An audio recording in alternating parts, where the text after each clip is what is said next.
Hello everyone, and thank you very much for tuning into this video. This is Computer Video Tutorials showing you how to change the volume on your computer. I'm currently recording this at Christmas time, so Merry Christmas if it is Christmas when you are watching this.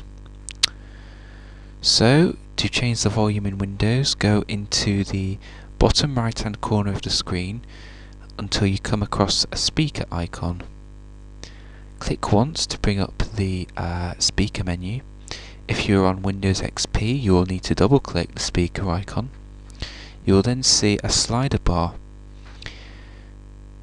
Click and hold down the left mouse button and move the mouse cursor forwards and backwards in order to adjust the volume.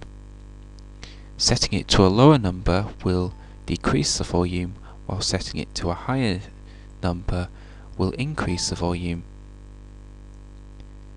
When you release the mouse button, you will notice a dinging noise. This tells you how loud the volume is going to be.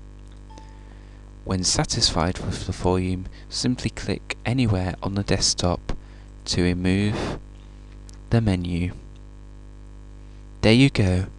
You have just changed the volume on your computer. Thank you very much for watching. Goodbye.